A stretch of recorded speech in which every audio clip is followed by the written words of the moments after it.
Jeff Whitty. I'm the Vice President of Business Solutions. As Ann said, I appreciate your time today and hope that you find value in the information that I'm going to share over the next hour or so. Whether you're experienced with ISO or not, or whether you're considering registration or thinking about how to take your system to the next level, I think there will be some nuggets in here and some bits of information that you can take away to help you in your journey with ISO registration. What we'll do is we'll take some time at the end of the presentation to answer any questions that you might have if there is time. If there's not time at the end of the presentation, I'll be sure to make sure that I get back to each of you that has questions if we cannot address them at that time. So let's begin. First of all, just a quick overview of who we are at BSI.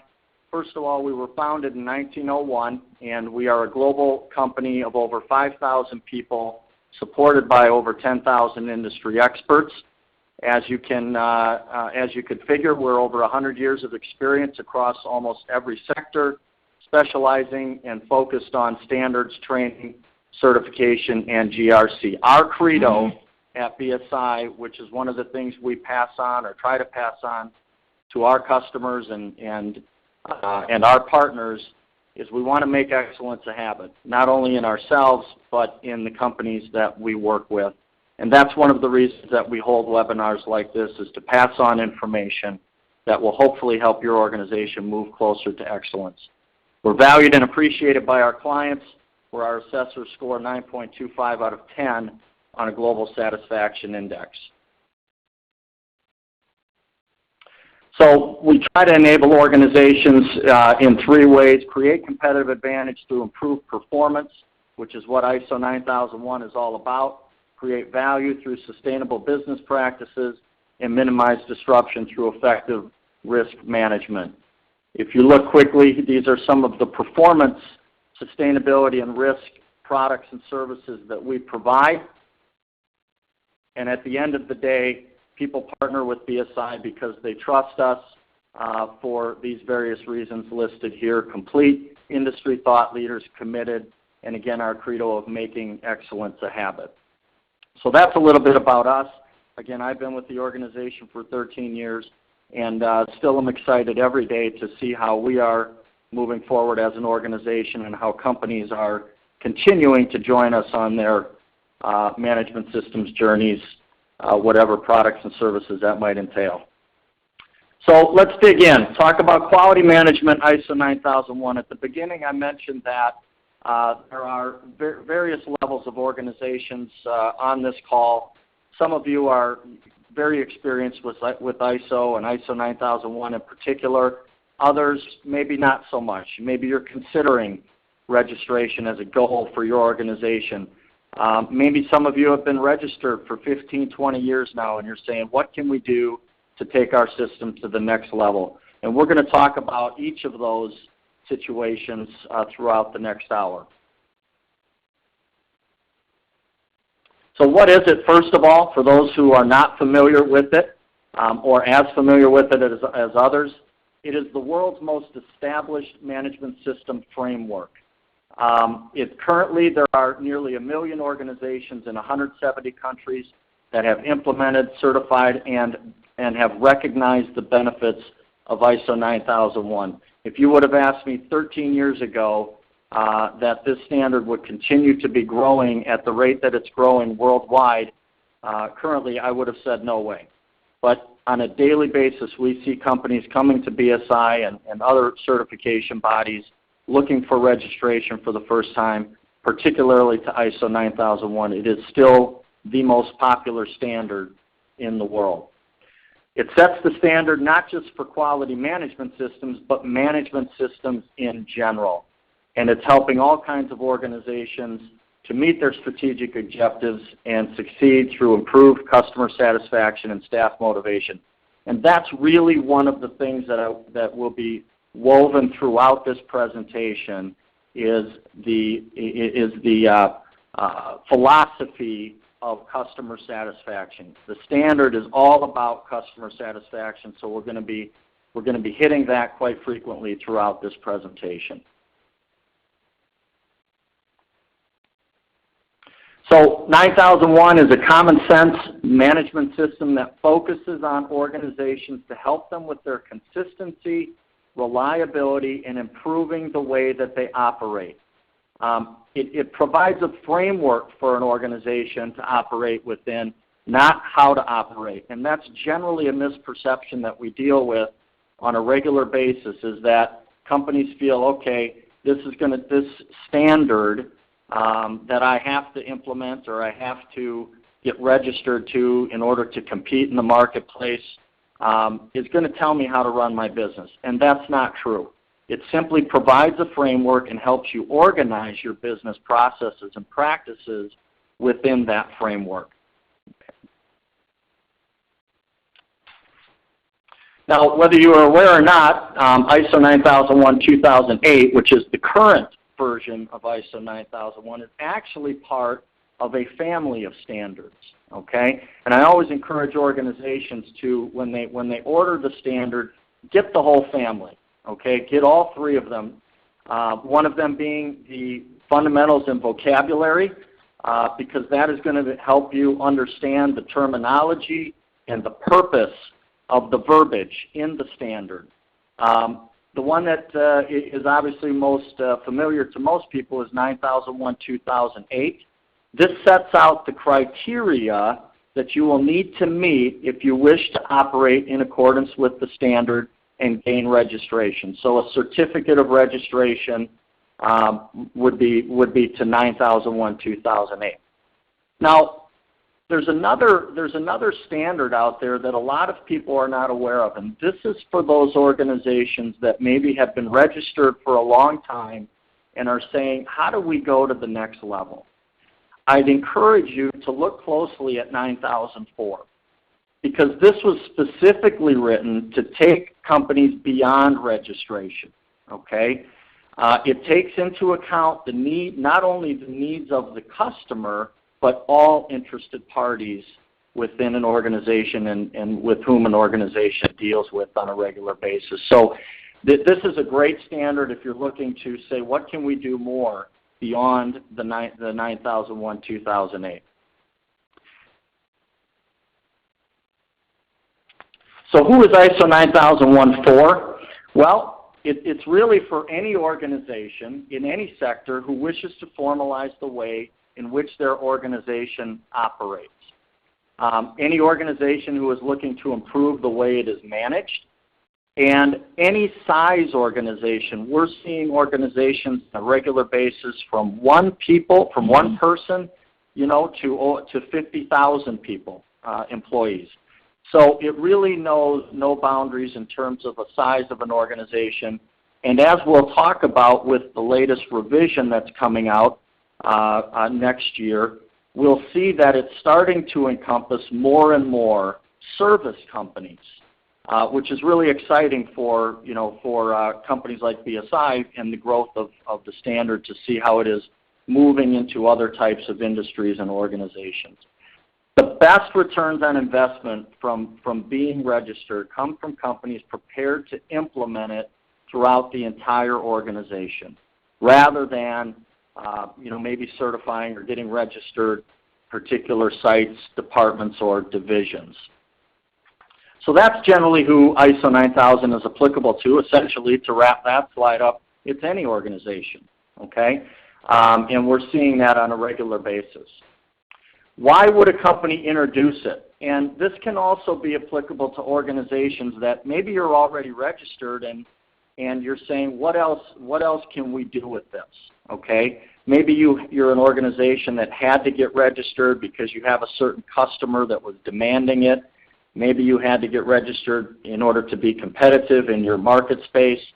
Whatever the reason is, there's always more that you can do with it beyond what you're currently doing. And so some of these things that we're going to talk about here might be applicable as to what else you can do with your management system. So why introduce it? Well, every organization needs structure. And what ISO 9001 is it's a structure based on best practices, okay? So that's one reason that an organization can and should introduce it. The other thing is that customers, as I talked about earlier, are the most important stakeholders to an organization. And ISO 9001 is focused entirely on customers, and we'll get into how that works and the details of that a little bit later. An organization needs to know and understand what their customers' needs are, not only now but in the future. And ISO 9001, the standard, helps you do that. It also enables organizations to introduce a structure through the use of processes and knowing the needs of their customers. Okay? Now, you might ask, all right, so we introduced ISO 9001. Why isn't compliance? Why can't I as an organization or we as an organization say, yep, we meet all the requirements of ISO 9001 and that's good enough for us? You can, and that may be good enough for you and your organization. There are some significant benefits, though, to getting certified. So what does certification mean in the market space? Well, it means that you have a system that an independent third party, like BSI, for example, has come in and assessed that system. So that not only is that third party confirming that you meet the requirements and the intent of the standard, but that you are also continually improving, okay? And that system is effective, all right? So there's more to it than simply saying we meet the requirements of the standard, all right? There's value in a third party coming in and confirming that, yeah, you meet the requirements, but also it's working for you, okay? The certification body will assess a conformity to the standard, as I mentioned. This involves visiting your organization and assessing those relevant systems and processes.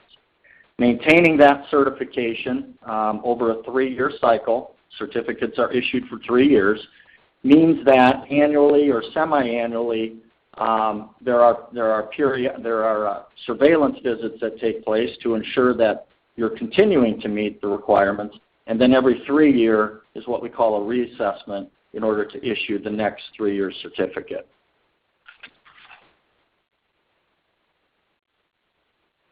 Why do you need certification? Well, there are a number of reasons, and if you look at the marketplace that most of you are in, for a lot of you, you can simply look around and say, I need it to compete, to stay with my competitors or to stay ahead of my competitors, if that's the case. But the reason that most people need certification, or the reasons, it demonstrates to your customers that you have a commitment to quality. Okay, the regular assessments ensure that your organization is continually using and monitoring and improving their processes. Certification can also improve business performance, reduce uncertainty, and increase your market opportunities. Many of you probably get, when you get requests for quotes or requests for proposals, one of the questions or one of the criteria to bid on a piece of business is that you have ISO certification. Many of you have probably seen those or are familiar with what I'm talking about. That would be another reason for seeking certification. And for many companies, it can increase profitability. Now, when I say that, there are a lot of things an organization has to do to ensure that they use the standard to help increase profitability, and we'll talk about how to do that later on in the presentation. So those are the main reasons that companies need certification or get certification in this day and age. So ISO 9001 and how it affects businesses, small to medium enterprises.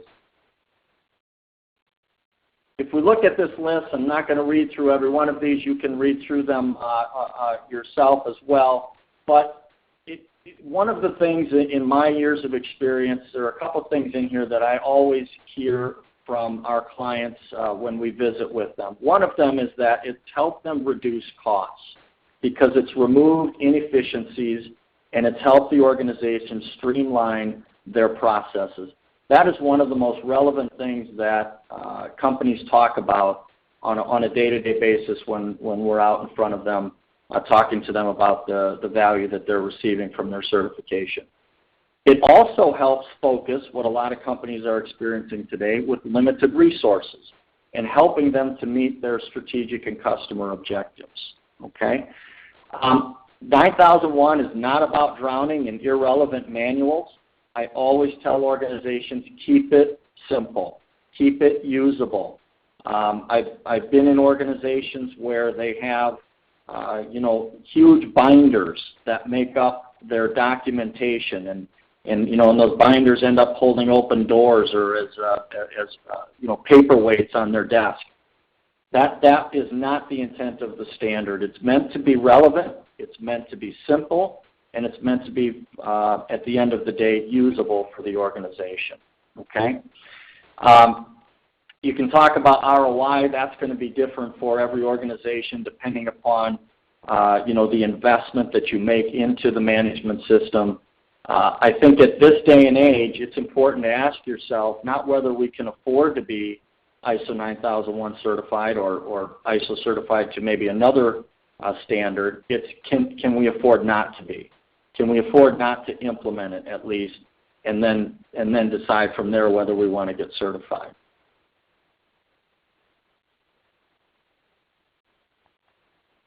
Okay, there's been quite an evolution with this standard, and this slide in particular kind of shows the negative people out there who said, "Wow, this is just another fly-by-night quality thing that's come out, and it will go away sooner or later."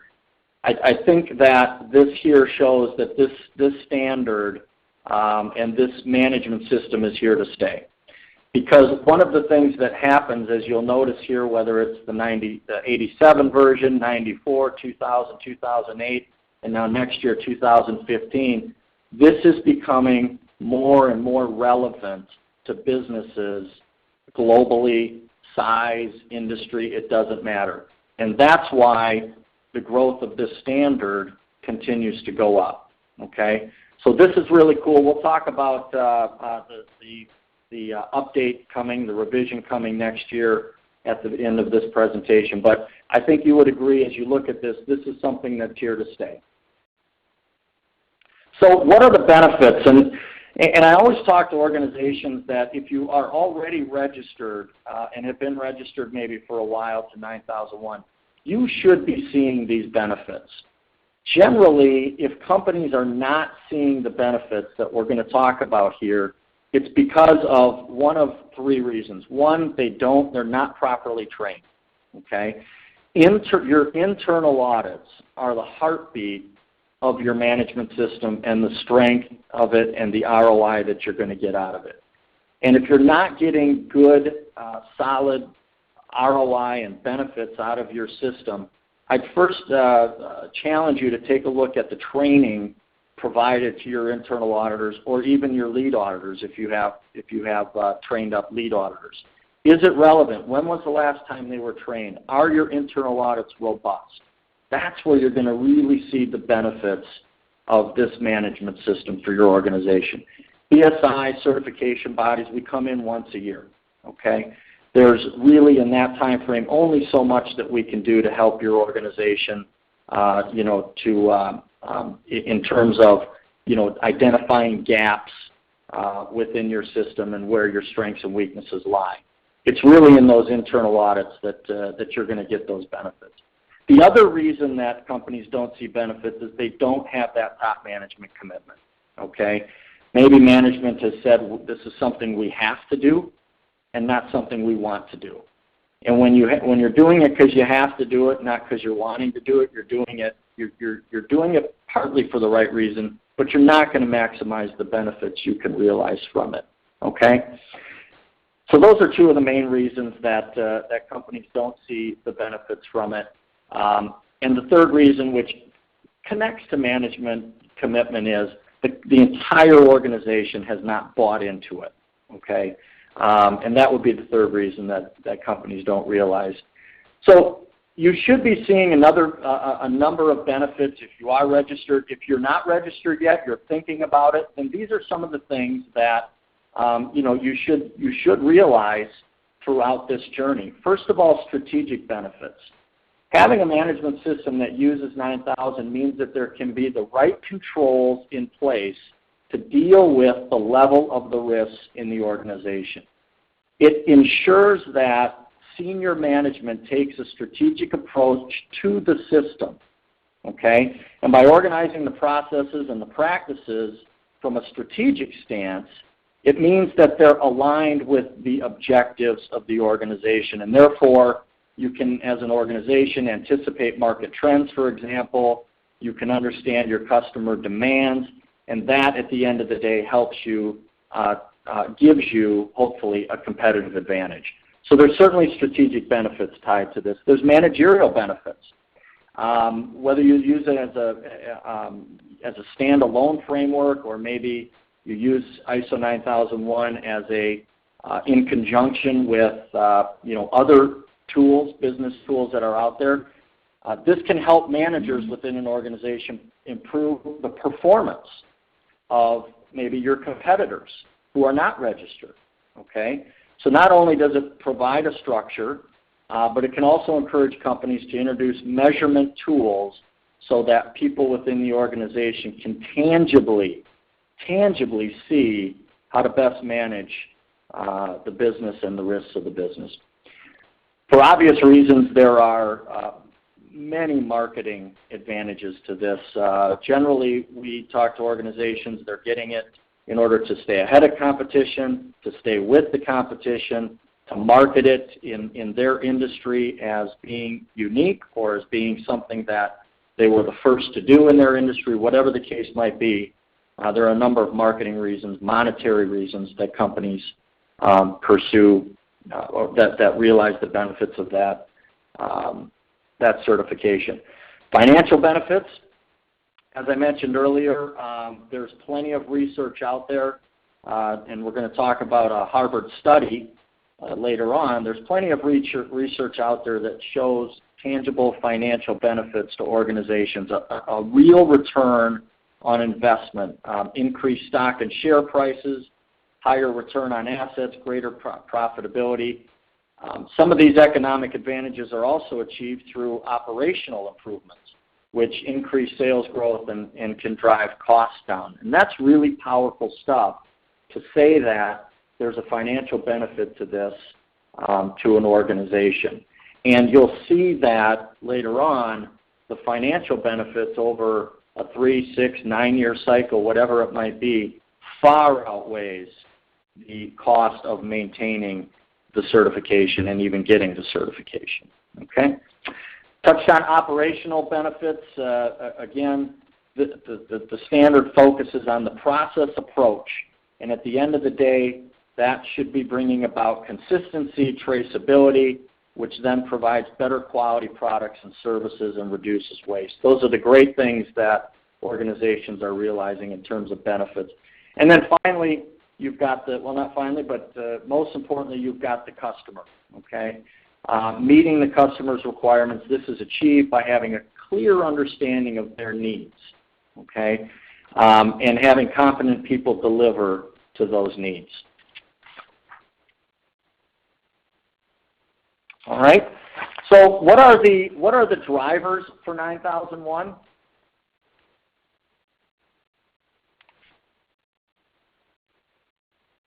There it is. The drivers for 9001 are that it's state-of-the-art, okay? These are state-of-the-art practices for quality management, internationally recognized.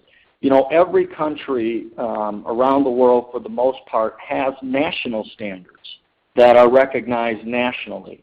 What's unique about ISO is that these are internationally accepted standards and recognized standards. And that's what's really cool about this, is anywhere you go around the world, ISO 9000 is understood and accepted for what it means.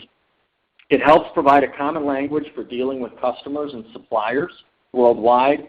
Again, we talk about efficiency and effectiveness, continual improvement, helps sustain business, helps with the qualification of suppliers for global supply chains.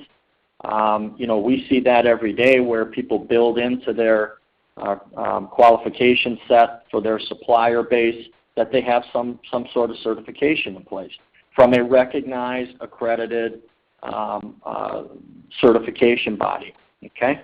And also can provide support for regulations. There are other standards out there that deal with higher levels of risk that are built on ISO 9001. For example, ISO 14001, which is the environmental standard. One of the fastest growing standards today is ISO 27001, information security. And you could, just need to pick up the paper to understand why that is so critical today. So there are a number of standards that are out there that deal with specific risk. And so being that they are all based on ISO 9001, there's great support there for regulations that an organization might have to comply with. So why are management systems important? Well, at the end of the day, again, we go back to the beginning. It provides structure to an organization, and it really helps people understand what their role is within the organization, okay? So you have customer requirements, you have business objectives, and you have standard and regulatory requirements that are inputs into the organization, into the system. From there, your people, processes, and resources go to work. That's the way you conduct your business every day, okay? Out of that, then, within this management system framework, okay, you should see improved performance and improved staff motivation because people understand how they fit into the big picture. They understand their roles and their responsibilities. And that's a really powerful thing in and of itself when it comes to staff motivation, for example, okay? Out of that, then, all of that at the end of the day hopefully leads to greater customer satisfaction. So this standard follows what we call a plan, do, check, act approach, okay? And within that approach, it's important to understand, as we talked about at the beginning, the requirements do not tell you how to run your business, all right? That's up to you. If you're radically changing the way you do business in order to meet the requirements of the standard, then you're missing the boat, okay? Because if you are in business today and your doors have remained open, then you're doing everything right, okay? You're doing a lot of things right, I should say. The standard simply helps you align what you're doing in order to allow you to gain greater consistency and reliability in your products and services. So that's a really important thing to remember. Okay?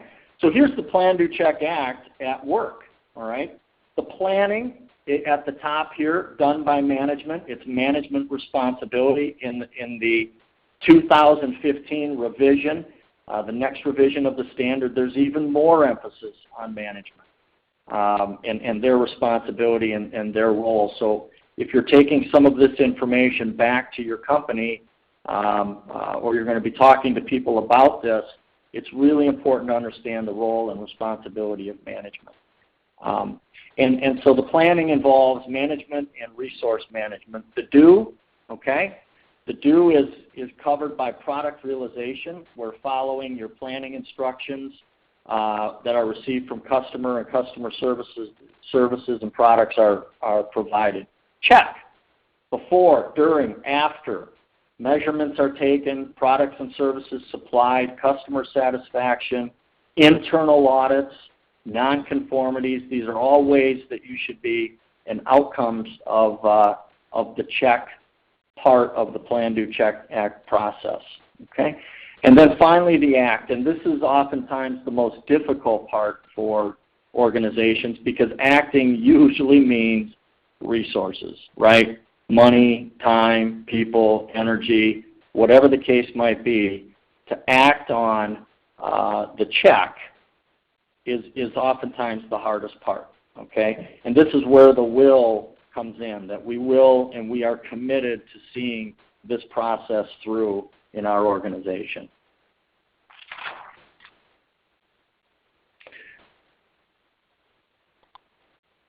So what does a properly implemented system look like? We have a lot of experience with this at BSI. We are in organizations every single day, and we see all types of implemented system. No one system is the same as the other, and it shouldn't be, right? The whole idea, again, is that you are conducting the business the way you would conduct it within this framework. So a properly implemented system, goals and objectives are set early.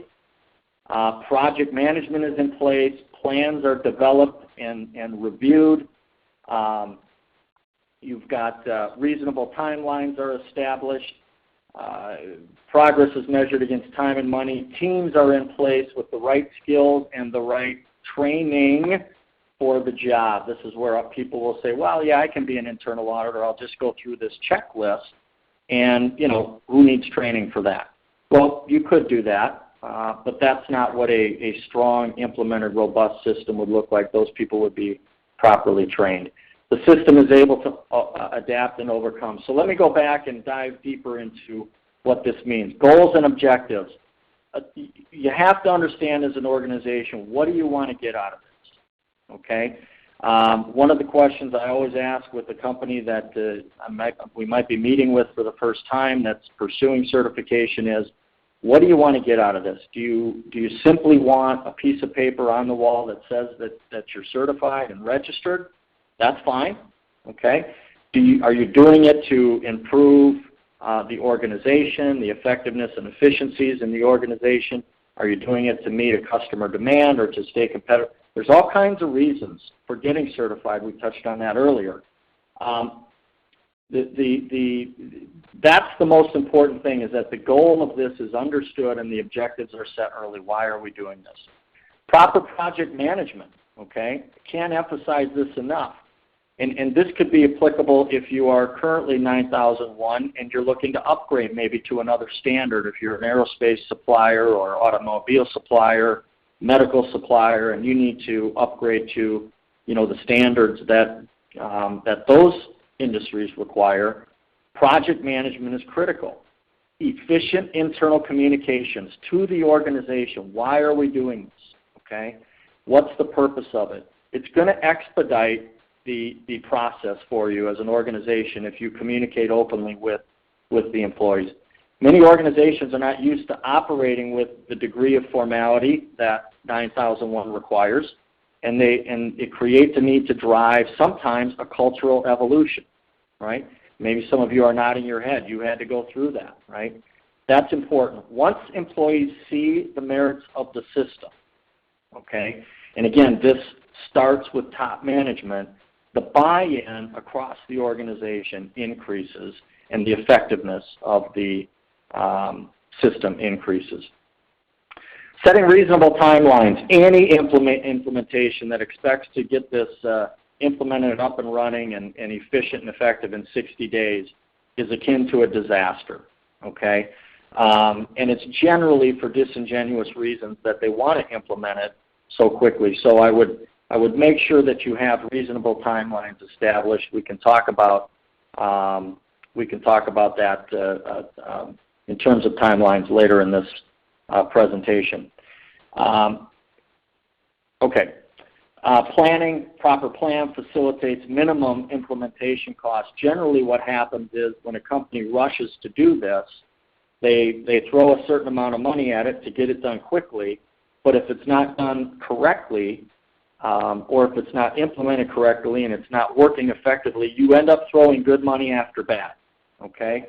And so that plan, a good plan with reasonable timelines, will help the organization save money in the long run, okay?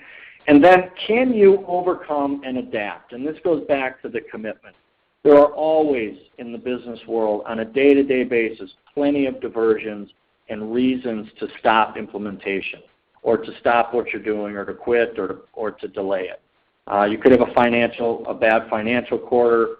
You have a new customer who's making demands. You can't afford people taking time to implement the system. All of those are going to be diversions that could take you away from your focus. You have to be able to overcome those if you're committed to doing this right. A poorly implemented system, it's not aligned with the organizational objectives. It's generally built by one person or department. I hear this all the time. Well, that's Bill's project. That's Joanne's system. Oh, she does that or she does this. I don't have anything to do with that. Not a good system if that's, or it's the quality department's thing. Right, no, it's a business management system. Okay? Implementation has occurred in less than 4 months. That usually doesn't work out very well in a system that is excessively documented. These are all signs of a poorly implemented system. Okay, let's talk quickly about the certification process and what this looks like. I see a couple of questions regarding this have come up on the chat line here, so let's address that. That's good timing. First of all, oops, let's go back. First of all, you have an initial certification audit. So prior to this, you're going to do your due diligence. You're going to seek out certification bodies. Depending on where you're at in the whole process, you're going to be seeking out certification bodies, and all certification bodies generally follow the same process. They're going to conduct a stage 1, a stage 2 surveillance audits on an annual or semi-annual basis, and then every 3 years a recertification. So let's talk about what's entailed in the stage 1, because this is relatively new over the last few years. It used to be that the initial certification audit was just one audit. It wasn't broken up into stage 1 and stage 2. But what we were finding is that too many organizations were starting their initial certification audit and they weren't ready. Okay? If they did not opt to do a pre-assessment, which is sort of a dress rehearsal, we were finding that when we went in, they just weren't ready. And so what was developed out of that, or created out of that, was let's split it up. Let's talk stage 1, stage 2. Stage 1 is really, without getting into too much detail, it's checking on whether the organization is prepared to go on to stage 2. Okay? The auditor is going to collect the necessary information regarding the scope. They're going to look at the allocation and review the allocation of resources to make sure that their organization is ready to move to stage 2. We're going to plan the stage 2, evaluate internal audits and management review, make sure that a full cycle of internal audits and management review meetings has been completed that has covered the full system. Okay?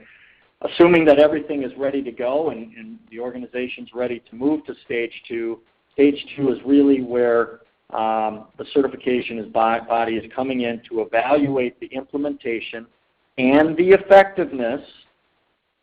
Say that again, we're evaluating the implementation and the effectiveness of the system. Okay? It takes place on site, and it includes all of the things that I mentioned earlier in terms of internal audits, management review, so on and so forth. All of the certification bodies should be very clear early on, 30 to 60 days prior to the audit, even more ahead of that if you like, on what the audit will look like, that stage 2 audit. Okay? From there, the certification body, the audit team, will analyze the information and the audit evidence gathered during the stage 1 and 2, and they will come up with a conclusion that they're going to recommend certification, or whether more work needs to be done, maybe a revisit, maybe there's a major nonconformity that needs to be taken care of, whatever the case might be. From there, it goes to a certification body's regulatory department, generally, for final review. Did the audit cover the findings? Were the conclusions based on information that was gathered? Was the relevant information covered in the audit? And is the report completed to the satisfaction of the technical review committee? From there, the certificate gets issued. Then the surveillance audit, recertification audits take place per the process. So that's essentially what it is. I've got a question here about cost. Cost is relative, okay? Generally, certification bodies are going to be proposing the same amount of time that's going to be required, okay? The difference is going to be in their rates and the different fees that the certification body may charge. That's up to them. But we all have to follow the same guidelines in terms of the number of days that are required to conduct the audit, as well as the amount of time that's required, okay? I know I might be talking fast for some of you. You are going to be receiving these slides, so I appreciate you hanging in there. Okay, nonconformities. Let's talk quickly about this. Again, this is something that's important. If you are getting ready to implement a system, these are some areas to be aware of and to make sure that you are aware of these areas, and that these tend to be the areas of weakness where we find companies fall into. So a nonconformity, the definition of a nonconformity, is failure to fulfill one or more requirements of the standard, or a situation that raises significant doubt about the ability of the client system to achieve its intended outputs, okay? In ISO 9001, it's defined as non-fulfillment of a requirement. So 17021, you see that up at the top? That's the standard that we as a certification body have to follow, okay? So that's our definition, all right, when we're conducting an audit. The 9000 definition for your purpose, for a company's purpose, an organization's purpose, is non-fulfillment of a certain requirement, okay? Now, a minor, there's two levels, minor and major. I'm going to quickly go through this. It can be an observed lapse or an isolated incident oftentimes, and it's minimal risk of non-conforming product or service. One of the great things about this standard and our philosophy around the way we conduct audits is, are you doing what you say you're doing? Okay? It's a great question to ask as you look at your system. Are we doing what we say we're doing? All right? And really, at the end of the day, that's what an audit's all about. Okay? And so a minor nonconformity will be instances where you're not doing what you say you're doing, but it might be an isolated incident and there's minimal risk to the product or service that you're providing. Some examples might be, maybe you've got a 2-month lapse in your audit program when you say we conduct audits every month, okay? Or there's a training record that's not available, or it can't be found. Those are some examples of minor nonconformities. Now, if somebody comes in and says, well, you're using blue ink and I prefer black ink, well, then you've got an issue with your certification body, or you should have one. That is, personal preference of an auditor is not the level of a nonconformity, and that would be something that as an organization you would want to challenge, unless you've written we use blue ink for everything. Now that might be a different story. A nonconformity major, absence or total breakdown of a system to meet a requirement, or a number of minors related to the same clause or requirement. This is going to indicate or can likely result in complete management system failure, or it could significantly reduce your ability to ensure control process and products. Major nonconformities are fairly serious, as you can see, for various reasons. They must be addressed with attention and resources on a priority basis. It generally puts the business at risk with customers and the certification body, okay? And they have to be addressed in a timely manner, all right? On conformity audits, the certification body may, they're certainly going to require that we come back and close that major nonconformity within a timely manner. I rarely see where a company gets decertified. They would have to say, we're not going to do anything about this in order for it to go to that level. All right, so some examples of majors. No documented procedure for a required process or activity. Document changes routinely are made without authorization. You can see how that could cause a lot of problems. No awareness program for the management system. In other words, you walk around and nobody knows what ISO 9000 is to that organization. No future planned internal audits, insufficient scope, or numerous minor nonconformities found. Those are some examples. So just some things to be aware of. Now, there are what we call opportunities for improvement. Any finding not classified as a nonconformance, okay?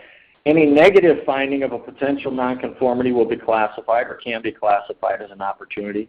There may be opportunities for improvement that are not potential nonconformities. So this is really a fine line for certification bodies because as we can't cross that line into consultation, we can't tell you how to do something, but we can identify at times, if appropriate, where an opportunity for improvement might lie. Okay. Based on, again, our extensive experience with conducting audits and based on our client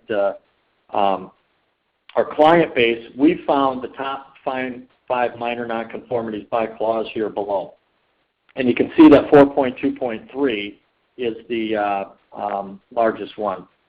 And we'll go into each one of these just so you have an idea of what they are all about. So again, these are the top 5 minor nonconformities by clause that we see. So these are areas that you're going to want to look at a little bit more in depth maybe than others because these are the most common ones. Clause 7.6, control of monitoring and measuring equipment. The standard says that you shall determine, okay, the monitoring and measurement to be undertaken. And then this is where you get into, are you doing what you say you're doing? Because you get to determine that. And then we're going to come in and say, are you actually doing what you determined? And the monitoring and measuring equipment needed to provide evidence of conformity of product to determine requirements. You shall establish processes to ensure that this monitoring and measurements can be carried out and carried out in a manner consistent with the requirements. So that's 7.6. 4.2.3 and 4.2.4, control of documents. Big time problem area for a lot of organizations. And one of the reasons that this is such a problem is even in this day and age, many organizations are still using paper-based systems to control their documents and documentation. And I would urge you, there are a lot of tools out there. We certainly have a number of tools that we can provide organizations to help you with the control of documentation. This is the number one area that we find issues with in terms of nonconformities. And so take a look at some online tools. Take a look at automating your system, okay? I think it will do wonders for your organization if you're having problems with this. And this isn't even just, I mean, doing it for the 9,000 reasons and for your certification is one thing, but, you know, depending on what kind of product and service you provide, if you don't have control of your documents, there can be serious ramifications tied to that. So this is a very important standard clause. Again, 4.2.3 and 2.4, documented procedures shall be established to define controls that ensure that changes and the current revision status of documents are identified. Relevant versions. At BSI, you know, that's a struggle even for us, is that keeping tabs on relevant versions and up-to-date versions on profiles and information that we send out to our clients and prospects. Control of records, legible, identifiable, retrievable. You get into 5.6, which is management review. This is almost always tied to management review's commitment or management's commitment, okay? This is why this is oftentimes a nonconformity, simply because management isn't committed to the system. 6.3, infrastructure. You've got equipment, supporting services, buildings, workspace, utilities. The organization shall determine, provide, and maintain the infrastructure needed to provide conforming products and services. Now we get into majors real quickly. These are obviously very, very significant, much more so than minor nonconformities. So we're going to go through these. Internal audits. I mentioned at the beginning of this presentation how critical internal audits are, but this is also an area where we see organizations lacking. And generally it's lacking because they're not committed to their timelines, they're not committed to getting people trained properly to conduct internal audits, and they're not committed to maintaining the system through those internal audits. Plan the audit program, define the audit criteria, make sure audits have objectivity and impartiality, ensure audits do not audit their own work, ensure auditors do not audit their own work. Okay, continuing on, prepare a document of procedure to address responsibilities and requirements, all right? Ensure actions taken without undue delay. So maybe when you conduct your internal audits, you find that out of that, certain people, certain departments are responsible for corrective actions, and those aren't being taken care of in a timely manner. Now that will tie more into corrective actions, which you'll see here in a minute, but it all starts with the internal audit and the commitment from the organization that, hey, these internal audits mean something, okay? And as I mentioned, corrective actions. Take action to eliminate cause of nonconformities to prevent recurrence, define requirements and document a procedure on how you're going to handle corrective actions. And then 4.1, finally, general requirements. Establish, document, implement, maintain a system that is continually improving and is effective. That's another one that organizations sometimes struggle with.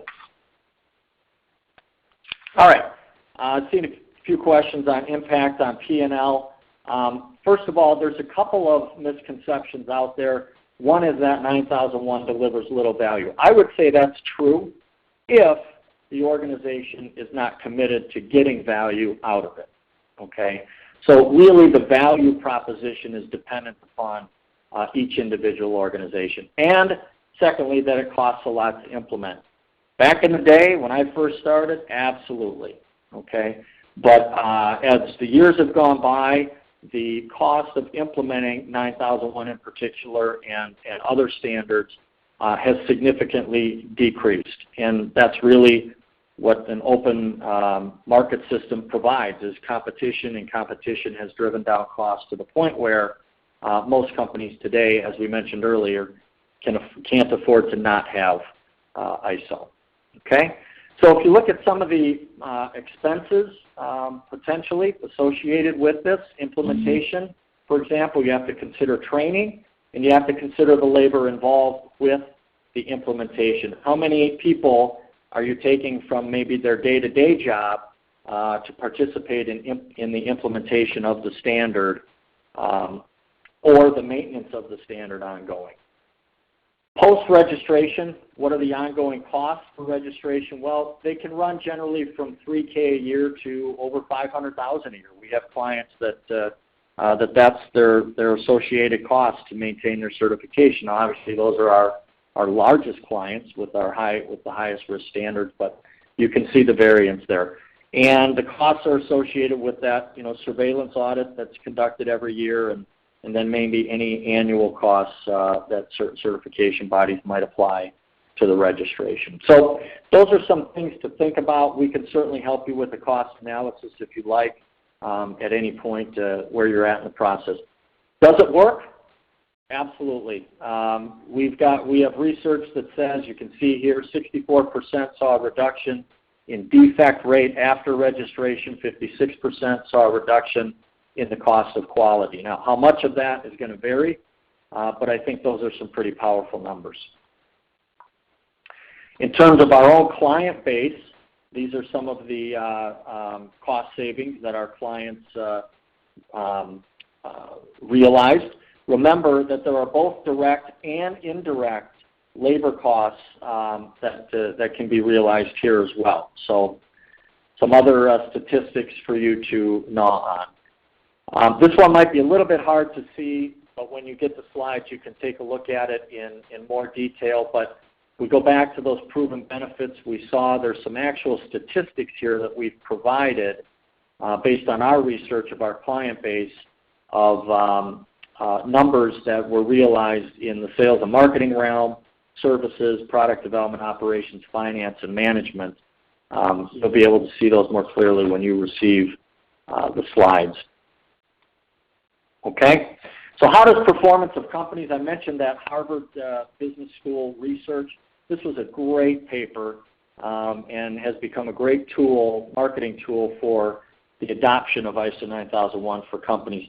How does performance compare to those without? Well, certainly on a bit of a morbid statistic, ISO adopters had far lower organizational death rates than match firms because they had more control in place, and that's one of the reasons that was cited. Sales and employment grew substantially and more rapidly post-certification. So if you have your management sitting there questioning, do we need a 9001 implemented or certification, this is going to be a very powerful slide or information for you to present to them. Total payroll, annual earnings per employee grew more rapidly post-certification. 9001 adopters already had slightly lower than average injury costs at the time, and non-adopters were 7 times more likely to go out of business than 9001 adopters. So this is not a BSI thing in any way, shape, or form. This is an actual study that was done on the value and performance of companies that had 9001 certification. Okay? We're running short on time. We have another webinar. It's a recorded webinar. You can access it on our website regarding the 2015 revision. If you would like more information on that, I'd encourage you to hit our website and go to that webinar, and you can listen in on what the revision is going to entail and what it looks like. So I'm going to skip through here on these main changes. Again, we've covered that. I talked quickly about the steps to certification if that's where you're in the process. Make contact with a certification body. Make contact with BSI. Work with your internal and the assessment team of the certification body that you're going to be working with. Consider training. Training is critical. We or the certification body will conduct the assessment and the review, issue the certificate, and then take you hopefully beyond that by helping to enhance your certification through relevant training and online business performance tools and so forth. Okay? So with that, I think I have 1 minute left. Here's some contact information for you. Again, thank you very much for your time. I appreciate it and hope that you got some value out of this presentation. Have a great day.